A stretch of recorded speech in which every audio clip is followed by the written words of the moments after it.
Hello, I am Naman Malpani. I have recently qualified my CA final examinations with All India rank 45th. So today, continuing our audit revision series, I will be revising internal audit chapter. ठीक है, तो internal audit है ना. तो definition of we will be first learning out the definition of internal audit. Internal audit provides an independent assurance. It provides an independent assurance about the effectiveness of the internal control and the risk management system. मतलब दो चीज़ों के बारे में, internal control and the second one being the risk management system.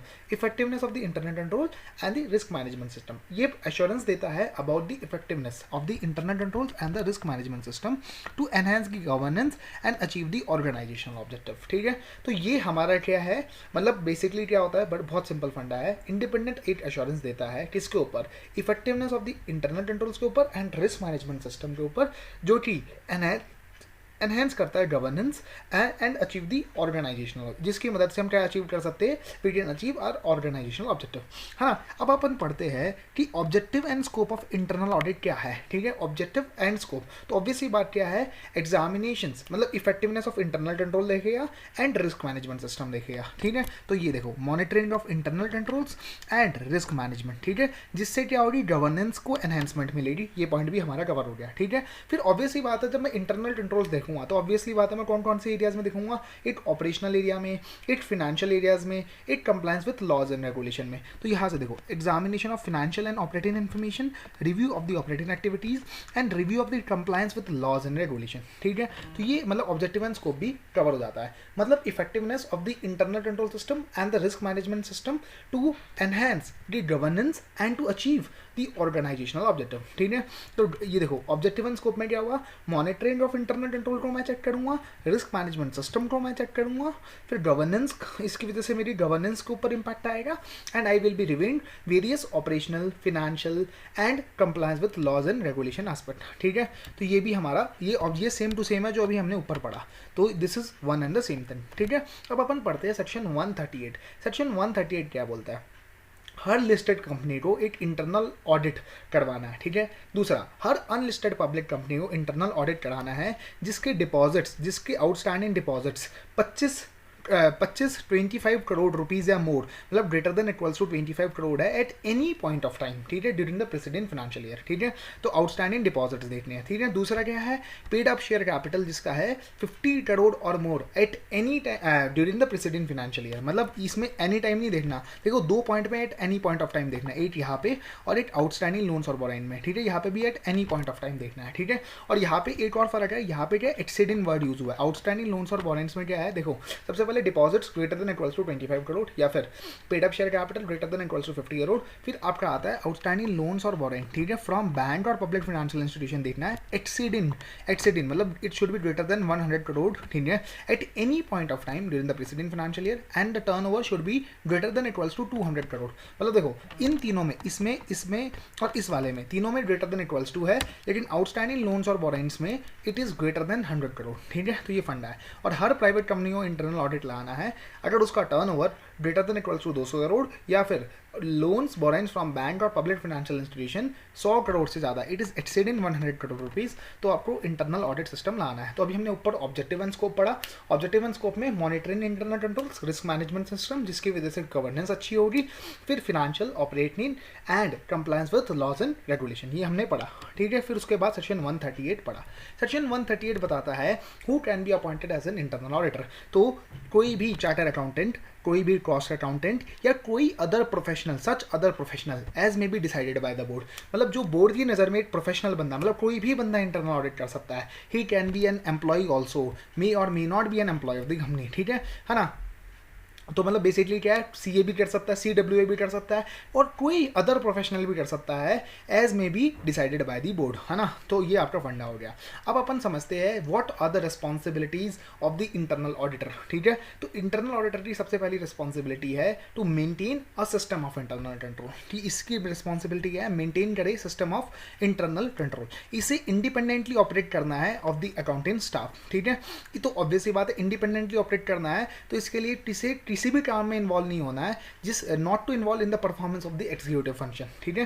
तो देखो मतलब सबसे पहला फंडा हो गया maintain system of internal control, operate independently, ठीक है, इसके लिए नॉट टू इन्वॉल्व, ठीक है। उसका काम क्या है कि ऑब्जर्व करे फैक्ट्स एंड सिचुएशन को और ब्रिंग नोटिस में लाए मैनेजमेंट की, ठीक है, bring them to the notice of authorities, ठीक है। तो ऑब्जर्व करे, ठीक है, to associate closely with the management and keep knowledge up to date by being informed about all important occurrences and events affecting the business. उसे ये भी देखना है कि बिजनेस के जो इन्वायरमेंट में क्या क्या चेंजेस आ रहे हैं, और अगर कोई चेंजेस आ रहे हैं तो उसे मैनेजमेंट को भी बताना है। देखो यहाँ पे भी क्या था, observe facts and situation and bring them to the notice, associate closely with the management and keep knowledge up to date by being informed about all important occurrences and event affecting the business, है ना, as well as the changes that are made in the business policies, ठीक है ना। Internal auditor must enjoy an independent status, बड़ा simple सा फंडा है। He should maintain an adequate system of internal control, ठीक है। He should operate independently of the accountant staff, तो इसके लिए से इन्वॉल्व नहीं होना है एग्जीक्यूटिव कामों में, ठीक है। उसे ऑब्जर्व करना है फैक्ट्स एंड सिचुएशन और उसे ब्रिंग करना है नोटिस में मैनेजमेंट के, ठीक है। तो इसके लिए ऑब्जर्व करना है फैक्ट्स एंड सिचुएशन मतलब उसे क्या देखना है, ब्रिंग मतलब उसे अप टू डेट रहना है अबाउट द कंडीशंस, ठीक है। Keep knowledge up to date by being inform about all the important occurrences, ठीक है। And he should enjoy and independent status, तो ये भी हमारी रिस्पॉन्सिबिलिटीज कवर हो जाती है। अब हम पढ़ते हैं management functions and scope of the internal auditing. तो क्या क्या स्कोप ऑफ इंटरनल ऑडिटिंग में है, ठीक है, तो बड़ा सिंपल है। तो स्कोप ऑफ इंटरनल ऑडिट में बड़ा सिंपल है, वी शुड रिव्यू, क्या क्या रिव्यू करना है मुझे, internal control systems and procedure, obviously बात है, सबसे पहले internal control system and procedures को मुझे रिव्यू करना है। फिर मुझे रिव्यू करना है custodianship and safeguarding of assets, custody उसकी कस्टडी मेरे पास है and safeguarding of asset, ठीक है। फिर compliance with policy, procedures, plans and regulation, ठीक है ना।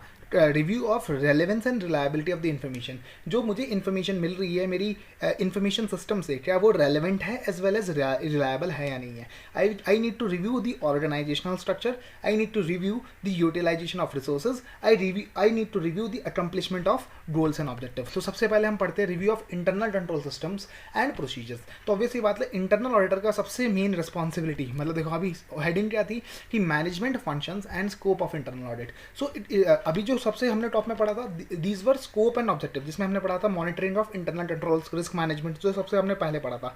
It is only the scope of internal audit, this include the review of internal control systems and the procedures, है ना। तो ये तो सिंपल है बहुत, है ना।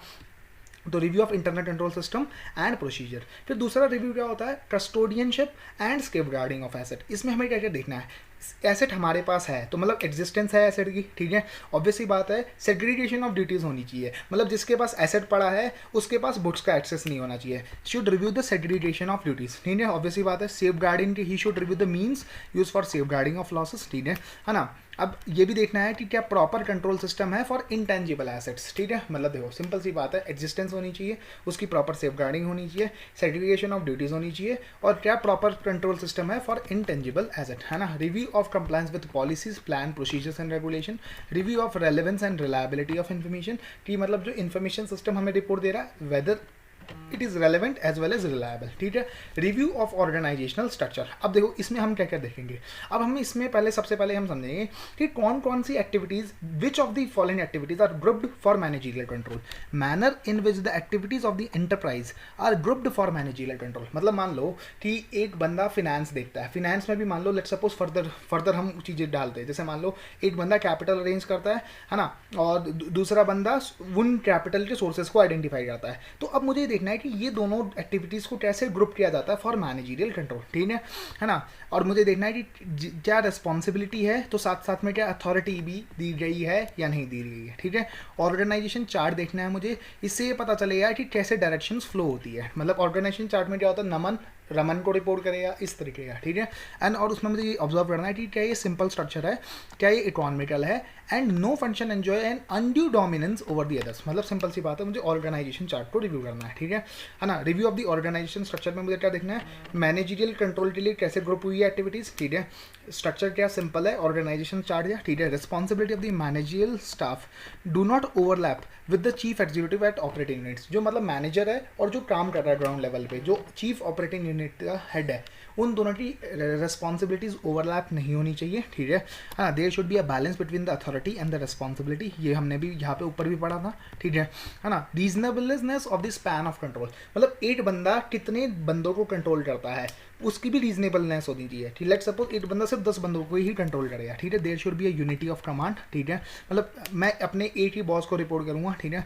ड्यूअल रिस्पॉन्सिबिलिटी जहाँ पे अवॉइड नहीं कर सकते, हमने यहाँ पे क्या पढ़ा था, यहाँ पे डू नॉट ओवरलैप, ठीक है। लेकिन मान लो एक ऐसा काम है जहाँ पे ड्यूअल रिस्पॉन्सिबिलिटी होनी ही होनी है, तो मुझे ये ऑब्वियस सी बात है, मुझे ये बताना पड़ेगा कि प्राइमरी वन किसकी रिस्पॉन्सिबिलिटी है, मतलब who is primary responsible for that, ठीक है।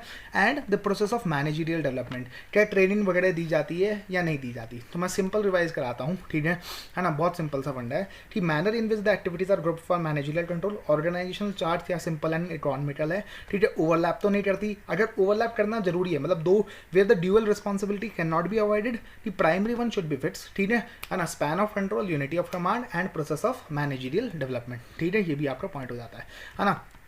अब हमें समझना है review of utilisation of resources, है ना, यूटिलाइजेशन ऑफ रिसोर्सेज, ठीक है। तो इसके लिए proper operating standards and norms setup हुए हैं, मतलब बजट, इसका मतलब क्या हुआ, operating standards and norms setup हुए हैं for measuring the economical and efficient use of resources. मतलब मान लो बजट इतना था, ये जो बात कर रहा है ना, हम देखो रिव्यू कैसे करेंगे यूटिलाइजेशन ऑफ रिसोर्सेज का as comparison with the budget. तो क्या proper operating standards and norm establish किए गए हैं, ठीक है, क्या वो डिटेल्ड एनफ है कि भाई वो हम ऑपरेटिंग पर्सोनलिटी परफॉर्मेंस को इवैल्यूएट करने के लिए यूज़ कर सकते हैं, क्या वो डिटेल्ड है इतने, ठीक है ना। और I need to review the method of establishing the operating standards and norm, ठीक है, and the assumptions that have been made, whether these are appropriate, whether the assumptions that the entity had made, whether this is appropriate, है ना। और जहाँ पे बहुत बड़ा gap है, where there is a wide divergence between the actual performance and the corresponding standards, reasons may be considered। मतलब देखो सबसे पहले मुझे क्या समझना है, proper standard and operating norms establish हुए हैं, ठीक है, क्या वो डिटेल्ड एनफ है। दूसरा पॉइंट, क्या मुझे उनका जो मेथड है, जिस तरीके से वो ऑपरेटिंग स्टैंडर्ड्स एंड नॉर्म बने थे, उस मेथड को मुझे रिव्यू करना है। क्या अजम्पशन जो उनके लिए की गई थी, क्या वो अप्रोप्रिएट है ना। और अगर बहुत ज़्यादा डाइवर्जेंस है, if there is a wide divergence between the actual performance and the budgeted performance, then the reasons may be considered। तो ये हो गया review of utilisation of resources. फिर अगला पॉइंट आता है review of accomplishment of goals and objectivity, ठीक है। अब देखो अगला पॉइंट आएगा integrity, objectivity and independence of the internal auditor, ठीक है। तो the basic principles of the internal audit are a set of core principle fundamental to the function and activity of the inter, मतलब देखो ये simple सा है, basic principles of internal audit. तो इसमें सबसे पहले क्या है, इंटीग्रिटी, ऑब्जेक्टिविटी एंड इंडिपेंडेंस। तो सबसे पहले आपको लिखना है इंडिपेंडेंस के बारे में, ठीक है, free from any undue influences, independence shall not be only in mind but also in appearance, मतलब मैं बाहर से भी दिखना चाहिए हूँ। मान लो मैं किसी का रिश्तेदार हूँ, तो भले ही मैं वैसे नॉर्मली इंडिपेंडेंट हूँ, लेकिन मैं रिश्तेदार की वजह से मैं इंडिपेंडेंट दिख नहीं रहा। तो I should not only be independent through my mind but also in my appearance, ठीक है ना। तो ये फंडा हो गया। The independence of the internal audit please as a whole, the independence of the internal audit function as a whole and the internal auditor within the auditor plays a large part in establishing the independence of the internal auditor. तो सबसे पहले क्या हुआ, independence होना चाहिए, objectivity होनी चाहिए मेरे अंदर, एंड ऑनेस्टी होनी चाहिए, इंटीग्रिटी बोलते हैं। The internal auditor shall be honest, truthful and a person of high integrity, ठीक है। The internal auditor shall conduct his work in a highly objective manner, कि किसी का बायस इसके डिसीजन को इन्फ्लुएंस नहीं कर सकते, specially in the gathering and evaluation of the facts and evidence, ठीक है ना। अब क्वालिटीज क्या क्या होनी चाहिए एक इंटरनल ऑडिटर के अंदर, ठीक है। तो एक इसे स्पेशल एक्सपर्टीज होनी चाहिए किसके अंदर, है ना, स्पेशल एक्सपर्टीज होनी चाहिए इन इवैल्यूएटिंग मैनेजमेंट कंट्रोल सिस्टम, ठीक है, specially financial and accounting controls. तो इसके पास स्पेशली एक्सपर्टीज होनी चाहिए, ठीक है। Accounting and finance function provide basic data for management control of an enterprise. तो इसे अकाउंट्स और फाइनेंस की नॉलेज होनी चाहिए। तो देखो अकाउंटिंग और फाइनेंस की मदद से ही, है ना, कंट्रोल्स एस्टैब्लिश होते हैं। तो accounting and finance function provide basic data for the management control. Management control कैसे करता है, on the basis of data from the accounts and finance. So I should have an understanding of the accounts as well as my finance. तो special expertise होनी चाहिए for evaluating the management control system. और management control के लिए data यहाँ से आता है अकाउंट्स एंड फाइनेंस के लिए, तो I should have a knowledge of that too, ठीक है। He should also be expected to evaluate the operational aspect. मुझे आपने पढ़ा होगा ऊपर, अभी हमने पढ़ा था ना जब स्कोप एंड ऑब्जेक्टिव पढ़ रहे थे, तो हमें क्या करना पड़ता था, ऑपरेशनल एस्पेक्ट को भी, जहाँ पे हमने सबसे पहला जब हमने डिस्कशन किया था तो वहाँ पे हम ऑपरेशनल एस्पेक्ट को भी देखते थे। तो हमें ऑपरेशनल एस्पेक्ट को चेक करने के लिए हमें technology and commercial practices of the enterprise के बारे में भी नॉलेज होनी चाहिए, ठीक है ना।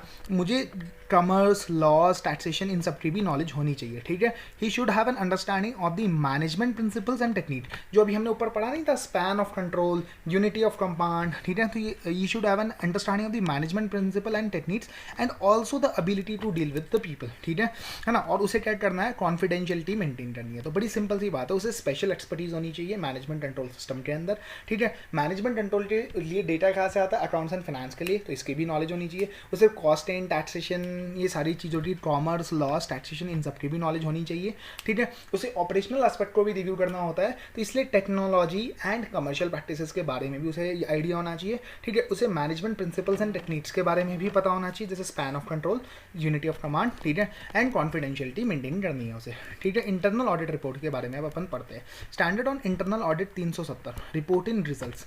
ये क्या बोलता है, देखो दो टाइप की इंटरनल ऑडिट्स हो सकती है, ठीक है। At the end of a particular audit assignment, जिसमें हमें एक स्पेसिफिक एरिया, स्पेसिफिक फंक्शन या फिर specific part of the entity हमें बोला गया है, तो हम इसमें अपनी की ऑब्जर्वेशंस बताएंगे और हम अपनी रिपोर्ट दे देंगे, ठीक है। मतलब इसमें क्या है, specific area, specific function, specific part of the entity. मतलब मान लो एक एंटिटी में 4-5 यूनिट है, तो मुझे सिर्फ उसका एक ही पार्ट का ऑडिट करना है, ठीक है। दूसरा क्या हो सकता है इंटरनल ऑडिट का टाइप, हमें हर पीरियोडिक बेसिस पे, जैसे लेट्स सपोज क्वार्टरली, ठीक है। तो यहाँ पे देखो, यहाँ पे क्या हो सकता है, is normally done on a quarterly basis. तो क्वार्टरली बेसिस पे मुझे कॉम्प्रीहेंसिव रिपोर्ट बनानी है of all the internal audit activities. वहाँ पे क्या आता है, स्पेसिफिक एरिया, फंक्शन, प्लान, है ना। तो यहाँ पे क्या सारा, ठीक है। और ये जो ऑडिट रिपोर्ट है वो मैं जनरली देता हूँ, जनरली द ऑडिट कमेटी, ठीक है। Such reporting is normally done on a quarterly basis and submitted to the highest governing authority, that is the audit committee, ठीक है। तो अब देखो, ये जो स्टैंडर्ड ऑन इंटरनल ऑडिट है ना, जो अभी हमने पढ़ा था 370, reporting results, it is applicable on the first type of report, मतलब जो ये स्पेसिफिक एरिया, फंक्शन और पार्ट ऑफ द एंटिटी वाली रिपोर्ट है। तो दो टाइप की इंटरनल ऑडिट रिपोर्ट्स हो सकती है बेसिकली, ठीक है ना। अब ये आपका फंडा हो गया। अब आप समझो, अब देखो यहाँ से एक लाइन बहुत इंपॉर्टेंट है, इसके बेसिस पे पेपर में क्वेश्चन आ सकता है। On the basis of the internal audit work completed, the internal auditor shall issue a clear well document internal audit report which include the following की एलिमेंट्स। तो क्या क्या एलिमेंट्स, मतलब क्या क्या चीज़ें इंक्लूडेड होती है with in a internal audit report. तो सबसे पहले हमने क्या समझा था, objective and scope of internal audit.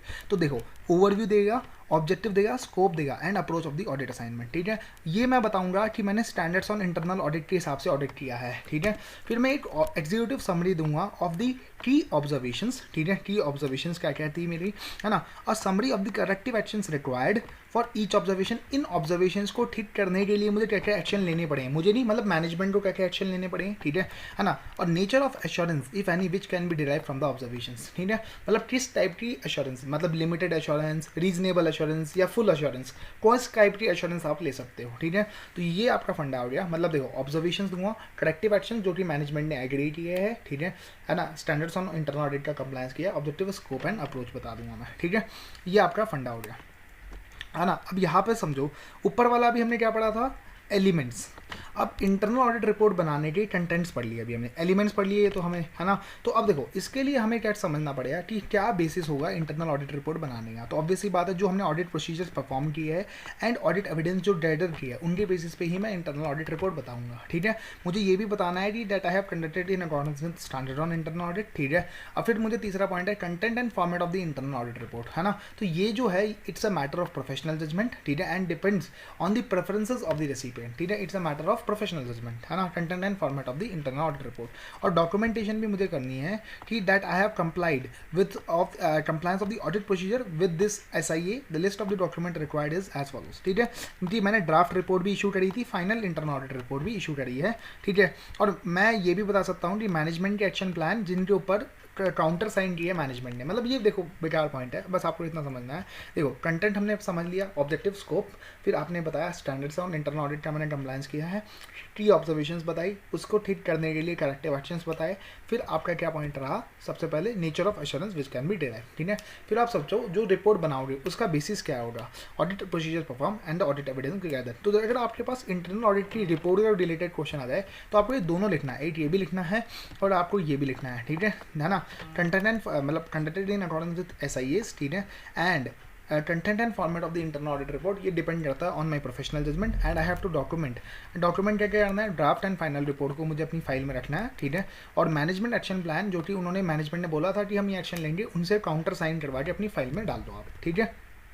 और फॉलो अप एक बहुत इंपॉर्टेंट हिस्सा है। इसमें क्या होता है, एक्शन टेकन रिपोर्ट। मान लो मैंने प्रायर पीरियड में मैंने कोई इशू आइडेंटिफाई किया था, तो उसके ऊपर मैनेजमेंट ने, देखो आपको यहाँ पे देखा होगा, मैनेजमेंट ने काउंटर एक्शन साइन किया था कि भाई मैं ये एक्शन लूंगा इसे करेक्ट करने के लिए। तो क्या वो एक्शन एक्चुअल में हुआ या नहीं हुआ, तो इसके लिए फॉलो अप एक्शन होता है। तो इसके लिए ऑडिटर क्या देता है, एक्शन टेकन रिपोर्ट, कि भाई क्या वो एक्शन जो मैनेजमेंट ने वादा किया था क्या वो वापस लगाया है या नहीं लगाया है। ठीक है, ये भी आपका पॉइंट खत्म हो जाता है। Relationship between internal auditor and the external auditor बहुत सिंपल है ना।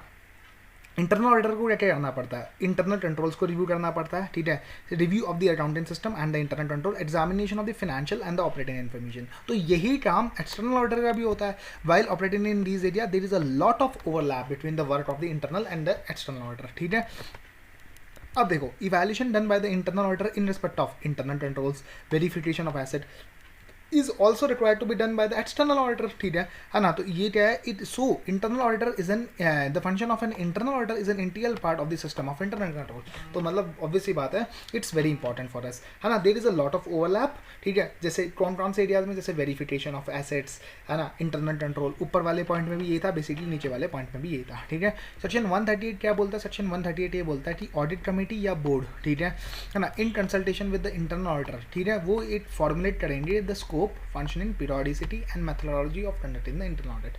तो सेक्शन 138 क्या बोलता है, ऑडिट कमेटी और the board in consultation with the internal auditor shall define the scope, functioning, periodicity and methodology for conducting the internal audit, है ना। लेकिन हमारा ऐसे 610 हमें क्या बोलता है कि अगर स्टैट ऑडिटर को इंटरनल ऑडिटर का वर्ड यूज़ करना है तो उससे पहले we have to evaluate, it is obligatory for a stat auditor to examine the scope and effectiveness of the work carried out by the internal auditor.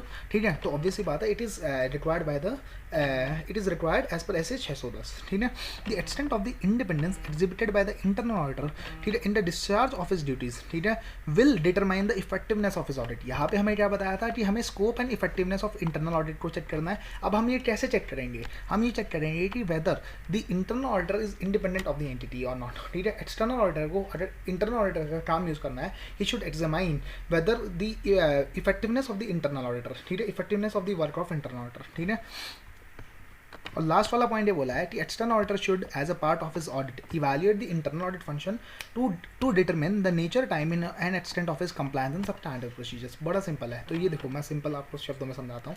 सबसे पहला point ये आया हमारे पास, there is a lot of overlap, बहुत सारे areas में overlap है। सेक्शन 138 क्या बोलता है, ऑडिट कमेटी या board consultation with the internal auditor formulate करेगा स्कोप, फंक्शनिंग, पीरियोडिसिटी। ठीक है, अब देखो, जब स्टार्ट ऑडिटर इंटरनल ऑडिटर का काम यूज़ करेगा उससे पहले उसे स्कोप उसका देखना है, इफेक्टिवनेस देखना है। इफेक्टिवनेस कैसे चेक करेगा वो, कि क्या वो इंटरनल ऑडिटर उस एंटिटी का इंडिपेंडेंट था, the extent of the independence. ठीक है, अब देखो, मैं एक्सटर्नल ऑडिटर को अंडरस्टैंडिंग इंटरनल ऑडिटर के काम की इसलिए भी लेनी है क्योंकि उसे अपना nature, time and extent define करने के लिए भी उसकी हेल्प होगी। ठीक है, तो ये बेसिकली फ़र्क है। ठीक है, अब मतलब ये बेसिकली लाइज, मतलब why internal and external audit are linked to each other.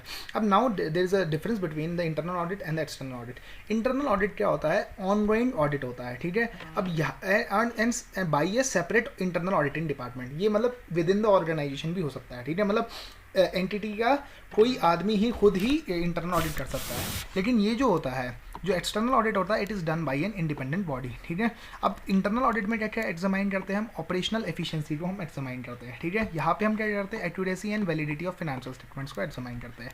Internal auditor का अपॉइंटमेंट कौन करता है, मैनेजमेंट करता है।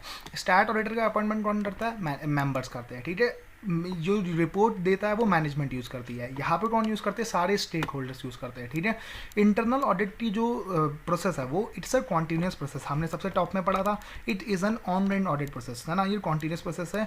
एक्सटर्नल ऑडिट सिर्फ एक बार होता है साल में। ठीक है ना, effectiveness of the operational aspect के ऊपर दिया जाता है। ये यहाँ पे किसके ऊपर होता है, truthfulness and fairness of the financial statements के ऊपर, है ना। Could be an employ, he should, है ना। और एक्सटर्नल ऑडिट एम्प्लॉई नहीं बन सकता, मतलब एम्प्लॉई नहीं कर सकता एक्सटर्नल ऑडिट, है ना। और इंटरनल ऑडिट क्या कर सकता है, एक एम्प्लॉई भी कर सकता है। तो ये बेसिकली फ़र्क है। तो मतलब अगर मैं सिंपल शब्दों में बोलना चाहूँ, इट्स कॉन्टीन्यूस प्रोसेस, है ना, और ये वन टाइम एक्सरसाइज है, ऑनगोइंग प्रोसेस है, done by the internal audit department. ये इंडिपेंडेंट बॉडी के द्वारा किया जाता है। यहाँ पे एम्प्लॉय भी हो सकता है, यहाँ पे एम्प्लॉय नहीं हो सकता। ठीक है ना। Effectiveness of the operational activities, यहाँ पे क्या होता है, truthfulness and fairness of the financial statements. ठीक है, और ये इसकी रिपोर्ट, इसका अपॉइंटमेंट कौन करता है? मैनेजमेंट। यहाँ पे मेंबर्स अपॉइंटमेंट करते हैं, यहाँ पे मैनेजमेंट को रिपोर्ट यूज़ करते हैं, यहाँ पे various stakeholders report use करते हैं, ठीक है। तो ये बेसिकली कुछ बहुत डिफरेंसेस थे। अब देखो, in which areas and to what extent the work of the internal audit function can be use. Basically ये स्कोप एंड ऑब्जेक्टिव के बारे में बात कर रहा था, जो हमने सबसे पहले डिस्कस किया था। क्या क्या? मॉनिटरिंग ऑफ इंटरनल कंट्रोल्स, ठीक है, risk management process, evaluate and improve effective of the risk management, ठीक है। तो ये सारे वही पॉइंट्स है, ठीक है ना। फिर गवर्नेंस पढ़ा था हमने, फिर हमने क्या पढ़ा था? ऑपरेशनल, फिनेंशियल, है ना। तो financial and the operating function, review of the operating activities, review of the regulatory laws and compliances. तो determine in which areas and to what extent the work of the internal audit function can be use. This is basically the answer of scope and objective, ठीक है। तो इसमें हमें scope लिखना है and objective लिखना है, ठीक है। ऑब्जेक्टिव ऑफ इंटरनल ऑडिट, है ना। अब देखो किस एक्सटेंट तक मैं यूज कर सकता हूँ इंटरनल ऑडिटर का वर्क। तो ऑब्वियसली बात है, it depends on level of competence, objectivity of the internal auditor, कितना वो इंडिपेंडेंट है, his level of competence, and weather he uses a systematic and discipline approach towards the quality control, ठीक है। तो इन factors के ऊपर, मतलब देखो क्या कॉम्पिटेंस है, his objectivity, and whether he uses a systematic and disciplined approach in which is systematic and disciplined approach is applied including quality control, ठीक है। तो ये फैक्टर्स है, मतलब level of competence, objectivity and system, whether he uses a systematic and disciplined approach, ठीक है। Determining whether in which areas and to what extent internal auditors can be use to provide direct assistance. किन किन areas में मैं direct assistance ले सकता हूँ? Obviously बात है, जिन एरियाज में हायर रोमम है उनमें मैं नहीं ले सकता। तो देखो किन किन फैक्टर्स की मदद से मैं डिसाइड करूँगा कि मैं डायरेक्ट असिस्टेंस मतलब जो काम मैं खुद करता वो इंटरनल ऑडिटर ही कर देगा। मतलब मान लो मैं कुछ सैंपल्स को रिव्यू करता, वो मैं ट्राई करूँगा, मैं उसी से दिखवा लूँगा। तो ये कौन कौन से फैक्टर्स है जिनके बेसिस पे मैं डिसाइड करता हूँ कि मुझे इंटरनल ऑडिटर की डायरेक्ट असिस्टेंस लेनी है, ठीक है। तो देखो बहुत सारे फैक्टर्स है ना। दी अमाउंट ऑफ जजमेंट, ठीक है। अगर किसी काम में ज़्यादा जजमेंट की ज़रूरत है तो ऑब्वियसली बात है मैं ये खुद ही करूँगा, मैं उससे नहीं करवाऊँगा। तो अगर ज़्यादा जजमेंट ज़रूरत है तो मैं नहीं लूँगा, ठीक है। Amount of judgement in planning and performing the relevant audit procedure and evaluation of the audit evidence data, मतलब कौन सा प्रोसीजर लगाऊँ उसमें भी बहुत ज़्यादा जजमेंट है, और जो ऑडिट एविडेंस मिला उसे इवैल्यूएट करने में भी बहुत ज़्यादा जजमेंट है। तो अगर इन दोनों में बहुत ज़्यादा जजमेंट है तो I will do my work myself, ठीक है, and I will not take the direct assistant.